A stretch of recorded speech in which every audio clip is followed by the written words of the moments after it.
Hello, my name is Dennis Bihus, and this is Our Money, a program on anti-corruption investigations. But today, we won't talk about them. Today, we'll talk about impunity and its consequences. We won't talk about yet another case of embezzlement. Our subject of today is chock full of money. We'll talk about how the money allows him to shit everyone. Next, Lacey Ivanova's report on the Ukrainian dream. Make big bucks, stop giving a fuck.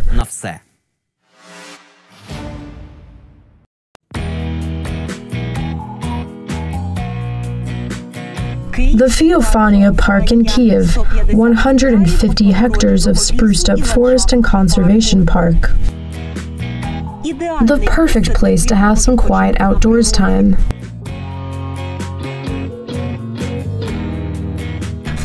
Feofaniya isn't just a park, it's a monument of landscape art of national significance. The special statutes of the park entail special visiting rules.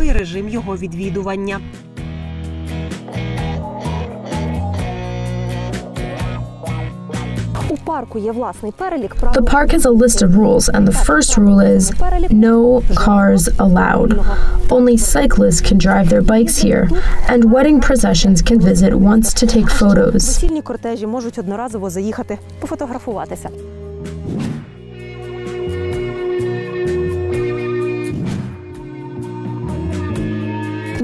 Driving and parking here is prohibited for most people, but it turns out that here, as well as everywhere else, are people who are above the rules.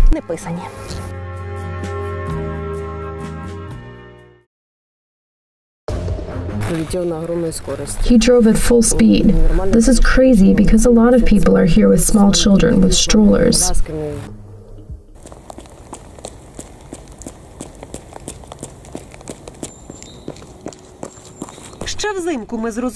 Back in the winter, we figured out that rules only applied to mere mortals here. The cozy, quiet recreation place stopped being cozy and quiet when a luxurious Mercedes G-Class popped up from behind, and another one right behind it. Fuck, he's fast. Two black Mercedes cars with similar license plates drive right through the park, and they drive through here regularly, both in summer and in winter. God forbid a child may break off from their mother and get hit by a car, God forbid. And if he's the president's friend and a very rich person, he won't be held accountable. The president's friend and the third most rich person in the country, Yuriy Kosiuk. The black Mercedes cars belong to his agricultural holding, the billionaire who joined the leadership of Poroshenko's administration after the revolution. Later, he became the external advisor, and Kosiuk's cars began to race through the park against all regulations.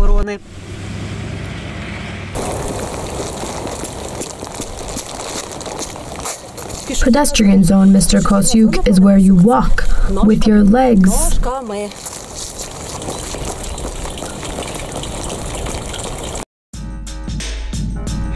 The snow was melting, but Kosiuk's habits remained the same.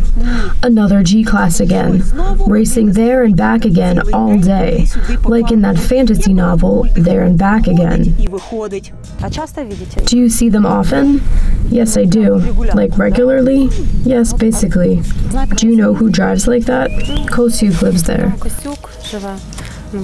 You have to understand, this road isn't here by chance. It wasn't made this nice for the park. It's easy to guess why Kosiuk's cars race around the park as if it was his own courtyard. The billionaire Kosiuk has built a house just outside the border of the park. Well, more like a royal residence. On the other side of the park sits his office. This is the office of Kosiuk's agricultural holding, Myronivsky Hliboproduct, widely known for its brand Nasha Ryaba. So the conservation park is just the quickest way for Kosiuk to get to work from home. That's quite a shortcut. And not only for Kosiuk, but for his family, guests, and colleagues as well. The cars from the palace race through the park all the time. Here's a new Tesla, for example. Kosiuk has 2 of them in his garage. The license plate is his favorite 0S and 3S. It's followed by the familiar G-Class. The same morning, we saw the same 2 cars at Kosiuk's palace. Here's the blue Tesla entering the mansion through the main gate.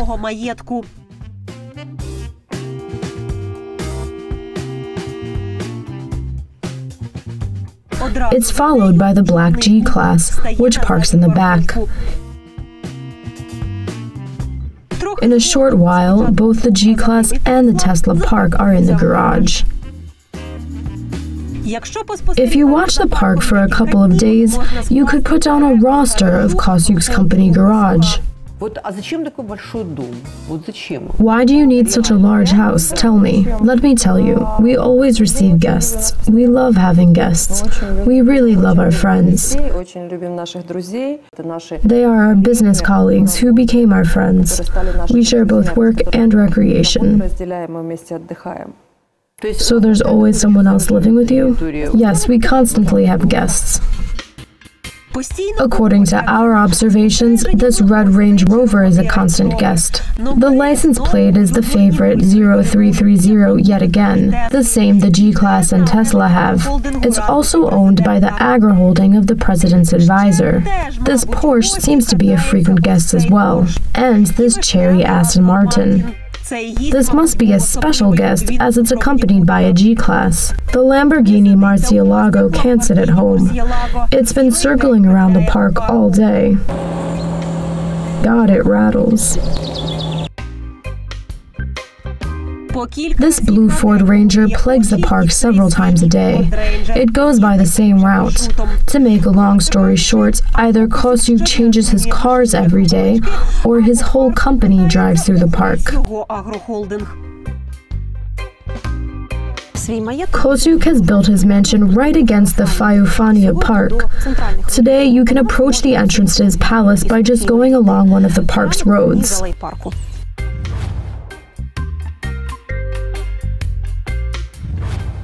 Just like that, here's the main gate of Kosiuk's palace.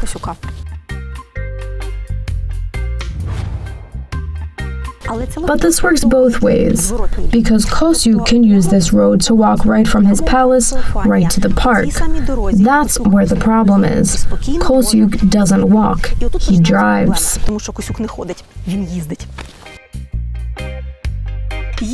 And he drives where it's absolutely prohibited to. God forbid a child may break off from their mother and get hit by a car. God forbid. And if he's the president's friend and a very rich person, he wasn't held accountable. That's how high-profile traffic accidents end every year when the rich and influential are involved. A lot less influential than the president's friend. A lot poorer than the third most rich person in Ukraine. The DNA traces of one person isn't the person who said he was driving the car. Summer of 2017, the car of the businessman Dminsky causes a fatal accident in an oncoming lane.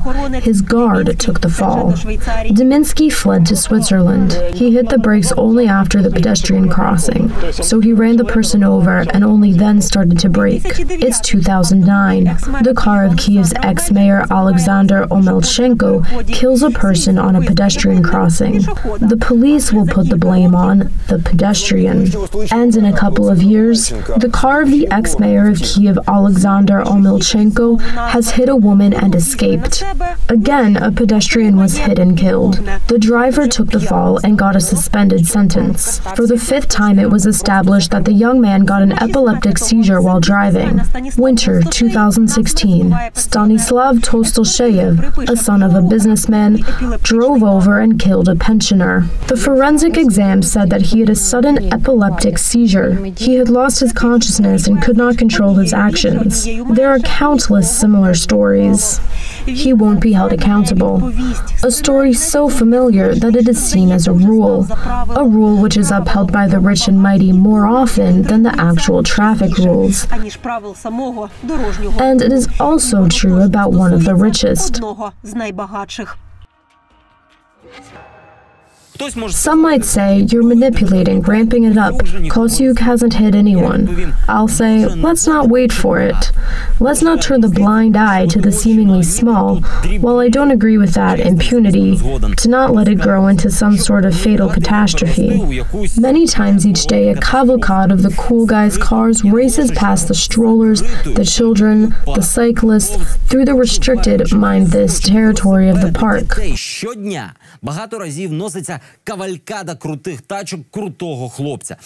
Whether they're going to hit someone once is a question of time and statistics, and the only condition under which they won't run anyone over at the park is if they won't be there at all, which should have been the case under the rules, the laws, and other small details unnoticeable from the height of $1 billion. Do you know what for Nasha Ryaba is breaking all the rules? The answer to why is simple. Because they can. But what for? For, well, up to 5 minutes of their precious time. Because there's a normal road from his palace to his office, of course. You can get from the palace to the office in a normal way. This route will be a little longer. A little. The normal way from the billionaire's palace to the agri-holdings office should go around the Feofaniya park. This way from the palace is already paved.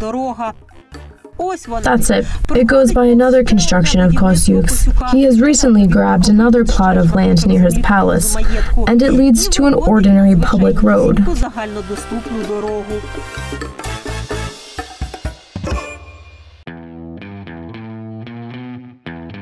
If you try to go the normal way around the park, you begin to understand why Kosiuk doesn't do this. Set the timer.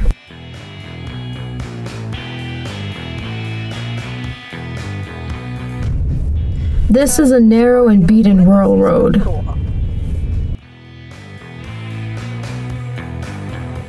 Further down it's not as beaten, but still narrow. We'll have to drive around.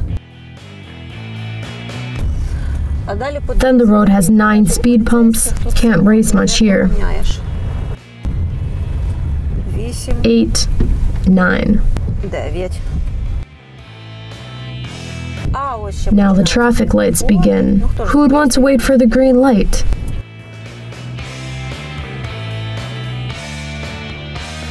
Nine minutes to the Myronivsky Hliboproduct. 9 minutes. You don't buy a G-Class to jump through speed bumps and potholes for 9 minutes, and Kosiuk doesn't.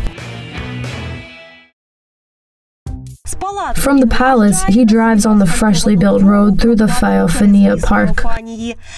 In less than a minute, his car meets a boom gate.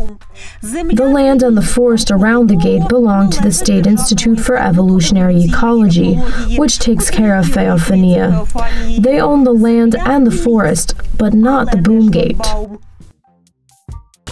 But this boom gate isn't here to protect the forest. It doesn't even belong to the Institute.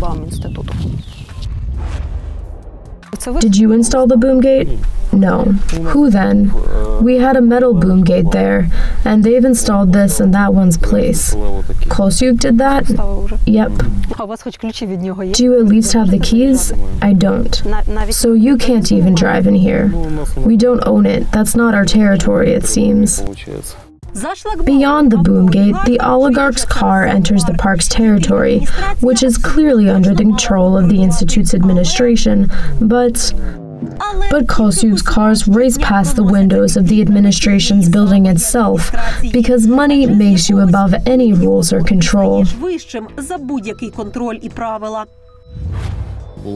We had a situation when his guards were driving fast through here, started to protest that they didn't want cars driving here. All the authorities came with inspections, etc.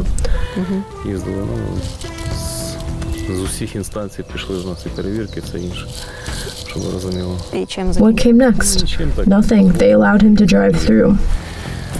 Who allowed this? Was it official? It wasn't official. The entry of cars to the park isn't prohibited by a sign at the gate alone, though. The rules of entry to the Feofaniya Park are laid out in a ministry order. Only the Institute's technical and company transport can drive there, however. Fuck, he's fast.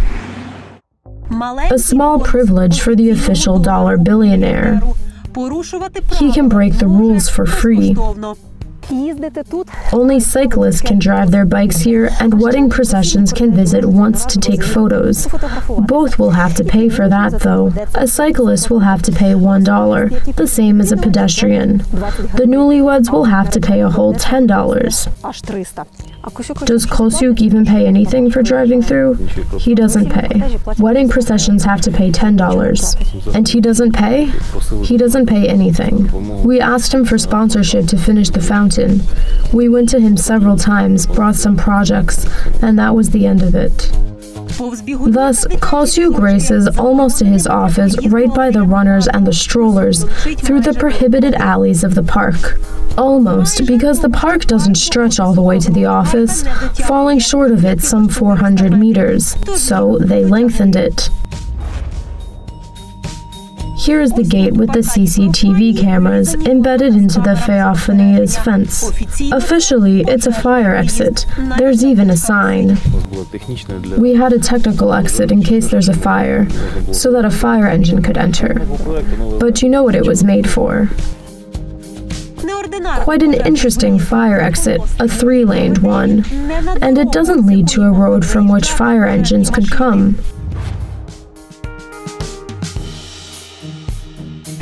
Now the fire exit serves as Kosiuk's entrance to his agricultural holdings' backyard. Only after this does it turn to the public road. It would have made more sense to build the road straight from the forest to the highway for the firefighters to arrive faster. By who and when was this fire exit built? It was there on the blueprint. I think Kosiuk had built it. So you don't know for sure? You know, people just come and build. We only had a gate there. Right to the field? Yes, to the field.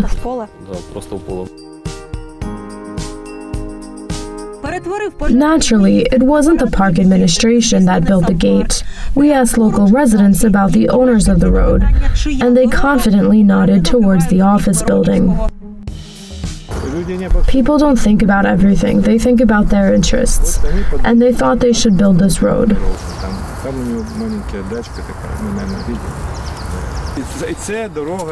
He has a small country house there. You must have seen it. And they built the road. You know this for sure? Yes, they built the road and made this gate. And who controls the gate? They have guards there.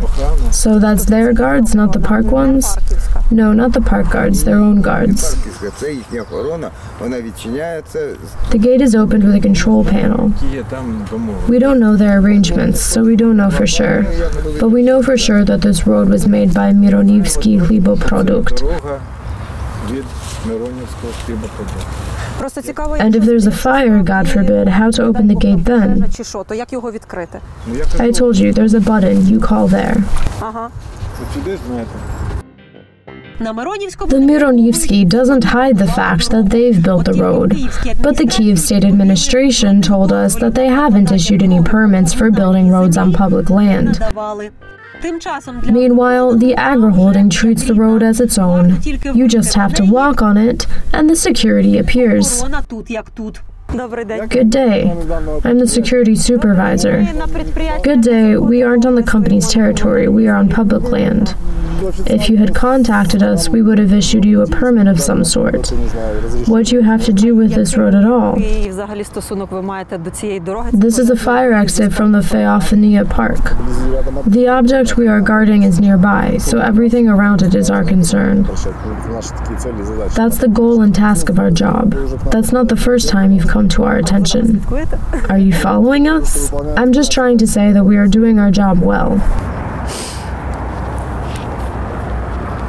So the road is kinda not theirs, but the security gets here at once. So the road is kinda not theirs, but the security gets here at once. So what do we have here?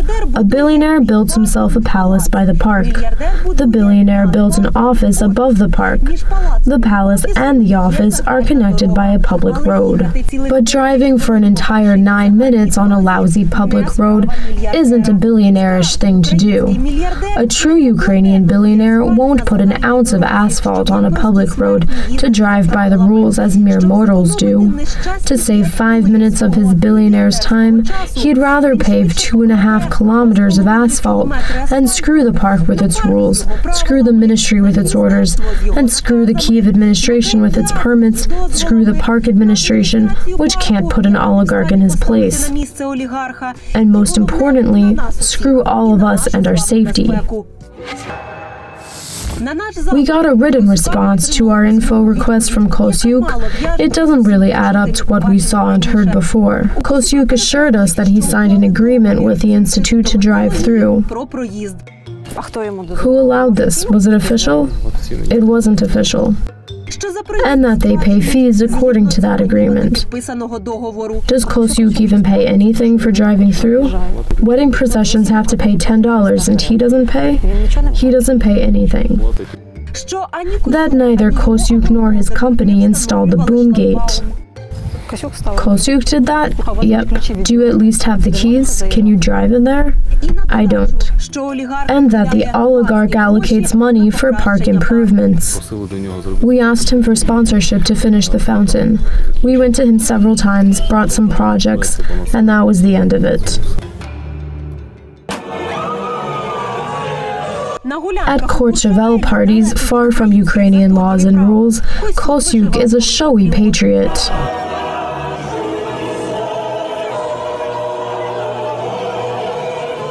In his pretentious interviews, Kosiuk is a reformer and a fighter for a better future.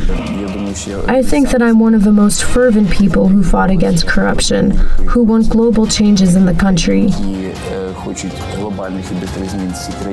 In his praises to himself, he's a lover of order and a really nice guy overall. If everyone put the land around their house in order as I did, then the country would be looked like Western Europe. We won't take the responsibility of imagining what the races through the park could be looked like in the eyes of Western Europe, but here at home, it is looked like crappy.